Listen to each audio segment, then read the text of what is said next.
Hi, this is Ranger Jonah with DeKalb County, but today I'm not in DeKalb County. Don't have my normal park ranger hat on. I am up near the Great Smoky Mountains National Park, and I'm coming to talk to you about some of the plants that you find in the Smoky Mountains that you also find in the Atlanta metro area, particularly in DeKalb County.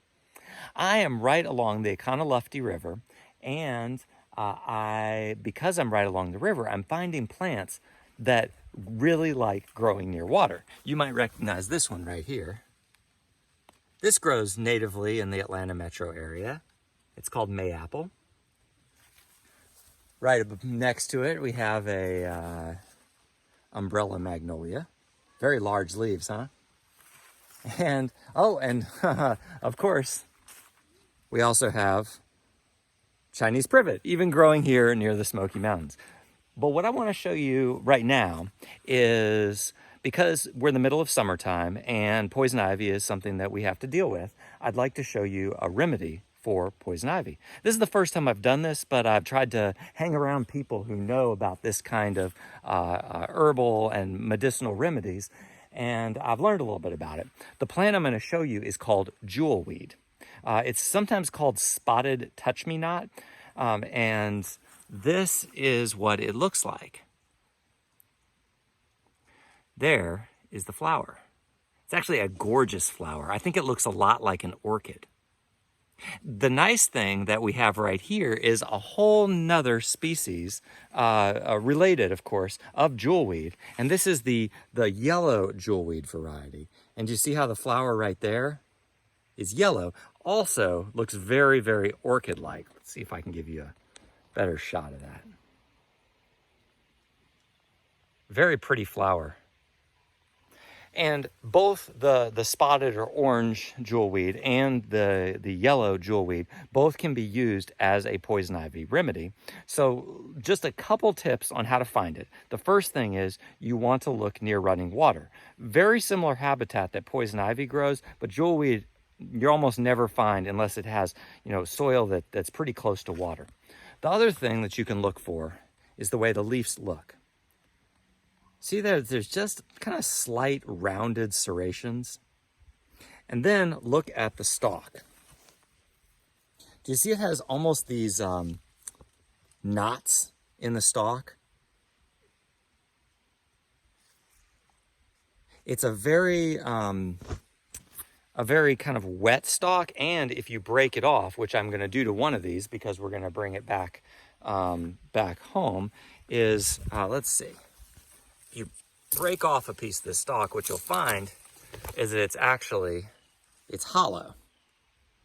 And it's a very, very juicy stalk. It has a lot of liquid inside of it. And it's that liquid which makes the salve that you can use to help alleviate and in some cases prevent or cure poison ivy. So I'm going to take just a bit of this jewelweed, and you got to look.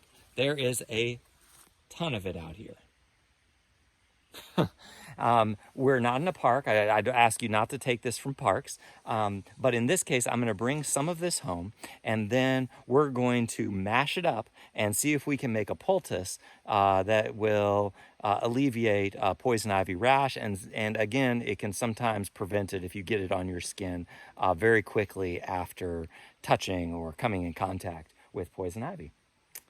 So I'm going to gather some of this, and then I'll see you back in just a moment. Hey, this is Ranger Jonah. I'm back here at the house, and I've got the jewelweed that I collected. And this is a very, very simple remedy, though you can make it more complex. Let me show you how to process this and then use it on poison ivy. And here's my pile of jewelweed. Now, I got a lot more than I need for this one case of poison ivy. Really, all I have to do is take this nice big piece of stem and then break it apart. And you see how wet the inside is? That is the sap or serum that you can use to either treat poison ivy if you've just come into contact with it, or treat an affected area, a rash that you've gotten. All you have to do is just crush this up. You can use a mortar and pestle, or just use your fingers, or as you see here, I have a knife, and you can chop up into little pieces, and then just put it on your skin. Simple as that. But there's 3 other tips that you can use that just in case you don't have jewelweed easily accessible. The first thing you can do is you can cut the stalk up into small pieces, pop it in a zipper bag, into the freezer, and then anytime you find yourself in contact with poison ivy or with a rash, just pull some out, smash it up, and put it on your skin. Another thing that I've read that people do is make a tea out of it. Cut the stalk up, again, into small pieces, boil it in water, then it just becomes a tea that you can either soak an affected part of your body in or just rub that tea on your body. And then a third way, which takes a little bit more time, is making a salve using an oil. And then in that case, what you do is really crush up your jewelweed and then soak it in olive oil for about 2 to 3 days. Even better if you soak it for even a week. Then take that jewelweed oil mixture, strain it out through a strainer, and you have a salve that you can then rub on an affected area of skin. The most simple method for using jewelweed is just to chop it up into small pieces, mash it really finely, and you see how much liquid there is in that. Just rub this all over your affected site, and honestly, it's one of the simplest ways to remedy poison ivy, even though there's all this stuff you can buy in the store. Now I have a little mosquito bite that's causing me some itching, and even though it's not poison ivy, this won't do any harm, but I can use it as an example. I will just take a little bit of this, and then, like so, rub it all around, and once that juice is in there, it should help alleviate the poison ivy. And that's how you use jewelweed. The first trick, of course, is figuring out how to identify it. Look for these leaves that are oval in shape and have that kind of soft serration. Also, look for these stalks that have the big kind of like bulbous nodes on them. And you also know that they grow in wet areas.